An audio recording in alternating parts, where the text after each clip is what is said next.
j'ai une question pour vous.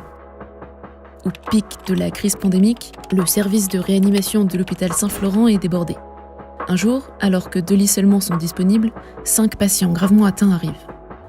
Un lycéen de 15 ans, un cuisinier de 34 ans, un officier de police de 23 ans, une infirmière de 58 ans et une retraitée de 78 ans. Admis en réanimation, les 5 ont une chance de survivre. Refusés, ils mourront. Alors, on sauve qui ? Cette histoire n'a pas eu lieu, mais elle pourrait, plus que jamais. Début 2020, l'apparition du Covid-19 s'est transformée en l'une des pandémies les plus importantes depuis des décennies. Dans certains pays, face à l'afflux de patients, on doit choisir qui soigner. En France, avant même que le pic de l'épidémie soit atteint, le nombre de patients en réanimation avait déjà dépassé la capacité d'accueil habituelle du système hospitalier. Les lits de réanimation sont précieux pour des gens dont on peut sauver la vie. Cette question, on est malheureusement obligé de se la poser. Alors, allons-y. Nous sommes en guerre. Europe has now become the epicenter of the pandemic. À l'hôpital Saint-Florent, la situation est donc la suivante. 5 personnes sont en détresse respiratoire et 2 lits seulement, équipés de respirateurs artificiels, sont disponibles. La première solution, c'est de ne pas choisir. On peut tirer au sort ou bien par exemple décider que les premiers arrivés sont les premiers servis. Avec cette méthode, les 2 personnes admises en réanimation sont l'officier de police de 23 ans et la retraitée de 78 ans. Les 3 autres sont placés sur liste d'attente dans l'espoir qu'un nouveau lit se libère. Une semaine plus tard, l'officier de police sort de réanimation vivant, mais la retraitée, elle, est morte. Malgré les soins reçus, sa santé était trop fragile. Les personnes suivantes dans la file d'attente, plus jeunes et en meilleure santé, auraient, elles, survécu au traitement. Mais ça ne s'est pas passé comme ça. Dans la réalité, elles n'ont pas été admises et toutes les 3 sont mortes. En fait, si les 5 patients ont tous une chance de survivre une fois admis, elle n'est pas la même pour tout le monde. L'infirmière de 58 ans, par exemple, a plus de chances de survivre que la retraitée de 78 ans, dont la santé est fragile. De ce point de vue, admettre la retraitée plutôt que l'infirmière, c'est donc gâcher ce lit de réanimation. D'un côté, l'infirmière qui aurait pu être sauvée n'est pas admise et meurt. Et de l'autre, la retraitée qui est admise meurt aussi. Pour éviter ça, on pourrait se dire qu'il faut donc choisir qui sauver parmi les 5 personnes et privilégier celles qui ont le plus de chances d'être sauvées. D'abord, on détermine qui sont les personnes qui ont le plus de chances de survivre. Et pour cela, on attribue à chacune un score allant par exemple de 1 à 8. 1, ce sont les personnes en parfaite santé, et 8, les personnes dont les chances de survie sont faibles, même si elles recevaient les meilleurs soins médicaux. Dans cet exemple, le policier de 23 ans a un score de 2, le lycéen de 3, le cuisinier et l'infirmière de 4, et la retraitée de 6. On distribue donc les 2 lits disponibles aux policiers et aux lycéens, et une semaine plus tard, ils sortent de réanimation vivants. Pendant ce temps, le cuisinier, l'infirmière et la retraitée, eux, sont morts. Au total, 2 vies ont donc été sauvées et 3 perdues. En comparaison, dans la situation où on ne choisit pas, une vie seulement est sauvée et 4 perdues. Alors certes, pour en arriver là, il a fallu éconduire des personnes qui avaient elles aussi une chance d'être sauvées. Mais du point de vue collectif, une vie supplémentaire a été sauvée. That's really the shift that happens. It's a shift from we're focusing on you, individual patient, to we're focusing on you, population of patients.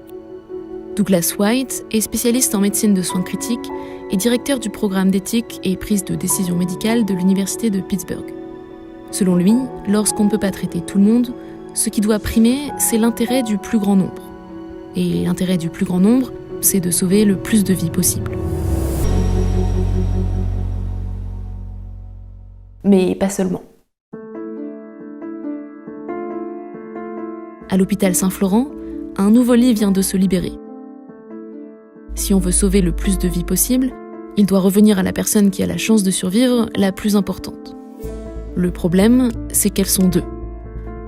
Le cuisinier de 34 ans et l'infirmière de 58 ans ont tous les deux un score de santé de 4, et donc la même chance de s'en sortir. Alors, cette fois, on sauve qui? When you think about doing the greatest good for the greatest number, the typical way to think about that is saving the most lives and helping save the most life years. Selon Douglas, à nombre de vies sauvées égal, ce sont les années de vie qui devraient être privilégiées, c'est-à-dire les personnes qui ont l'espérance de vie la plus importante. En l'occurrence, ni le cuisinier ni l'infirmière n'ont de maladies graves qui feraient baisser leur espérance de vie. Avec ses 34 ans, le cuisinier a une espérance de vie plus importante que l'infirmière qui a 58 ans. Selon cette logique, la vie du cuisinier a donc plus de valeur que celle de l'infirmière. Il est admis en réanimation et survit. L'infirmière, elle, n'y est pas admise et meurt. Cette façon de résoudre le dilemme « qui faut-il sauver » est majoritaire aujourd'hui. Début 2020, pour faire face à l'épidémie de Covid-19, des recommandations fondées sur ce principe ont été diffusées par la communauté scientifique médicale européenne. En France, 2 documents à destination des autorités médicales ont été mis en ligne en mars 2020. On y retrouve notamment les scores de santé, la prise en compte de l'âge des malades et les étapes qui doivent guider les décisions des médecins. En Italie, où l'épidémie a fait le plus de morts, on peut notamment lire ceci. Il peut être nécessaire de fixer une limite d'âge pour l'entrée en soins intensifs. Il s'agit de réserver des ressources qui pourraient s'avérer limitées, d'abord à ceux qui sont les plus susceptibles de survivre, et ensuite à ceux dont on sauverait le plus grand nombre d'années. L'objectif est de maximiser des avantages pour le plus grand nombre. L'idée, c'est qu'il faut privilégier les vies qui ont le plus de valeur dans l'intérêt du plus grand nombre. Et ce qui fait que les vies ont de la valeur, c'est leur longueur potentielle, ou bien leur longueur potentielle en bonne santé. Et ça se discute. Pour caricaturer, selon certains, il vaut mieux vivre 20 ans avec le sida comme ça, que 75 ans avec une santé de fer comme ça.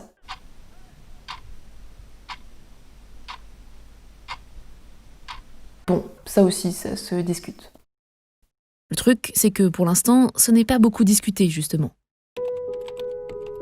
Lorsque l'on interroge des médecins à ce sujet, on obtient souvent des réactions comme ça. Je suis désolé, mais je pense que ces discussions doivent rester dans l'intimité du cercle médical. Ce sont des sujets trop sensibles pour être médiatisés. Aux États-Unis, c'est un peu différent. Depuis une dizaine d'années, des protocoles de triage, c'est-à-dire les règles selon lesquelles sont triés les patients, sont adoptés et diffusés au niveau local. Pour établir ces protocoles, on consulte des médecins, des spécialistes en éthique, mais aussi de simples citoyens. We really worked on engaging the public for 3 or 4 years thereafter. Et cette participation n'est pas cosmétique. Dans le protocole de Douglas, ce sont les citoyens qui ont préféré un score de priorité pour trier les patients plutôt qu'une exclusion des patients trop fragiles, comme c'est le cas dans d'autres protocoles. These are incredibly ethically complex decisions, and it's the community who will experience the results of the triage. D'ailleurs, le cas de l'hôpital Saint-Florent, dont je me sers depuis le début de cette vidéo, est à l'origine un problème qui fut posé lors d'une réunion publique à Seattle en 2009. À la fin des débats, la question suivante fut posée à l'ensemble des participants. Toutes choses étant égales par ailleurs, faut-il traiter en priorité les personnes les plus jeunes sur les personnes les plus âgées ? Parmi les votants figuraient 2 catégories de personnes. D'une part, des professionnels du milieu médical, médecins, soignants et autres professionnels des hôpitaux. De l'autre, de simples citoyens, sans aucun lien avec le secteur médical. Chez les professionnels de la santé, c'est le oui qui l'a emporté à 67% des voix. Chez les citoyens, le non à 62% des voix. Avant de terminer cette vidéo, je voulais quand même évoquer quelque chose qui ne me semble pas tout à fait anodin, c'est la question de notre capacité à prédire ceux qui vont survivre et ceux qui vont mourir. Allez, restez encore un peu, je vous promets, ça ne dure qu'1 minute. En 2009, des chercheurs britanniques ont justement voulu tester les prédictions d'un protocole de triage recommandé par le gouvernement britannique. Pour ce faire, ils ont appliqué les critères de ce protocole de façon fictive à un échantillon de patients qui avaient déjà reçu des soins médicaux, c'est-à-dire à l'ensemble des patients accueillis dans un service de réanimation pendant 60 jours.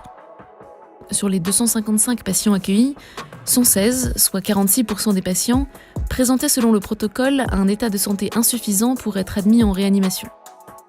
Dans cette expérience fictive, aucune des 116 personnes n'a donc été admise en réanimation, car leur état de santé était considéré comme trop fragile pour espérer qu'elles y survivent. À la place, on leur proposa des soins palliatifs et la plupart finirent par mourir. Sauf que dans la vraie vie, ça ne s'est pas du tout passé comme ça. Sur les 116 patients, 39%, soit 45 personnes au total, ont en fait survécu aux soins de réanimation. Bon, ce n'est qu'une seule étude sur un protocole de triage très précis, mais ce qu'il faut retenir, c'est que si on peut calculer des probabilités, prédire l'issue exacte d'un traitement sur un individu, c'est compliqué.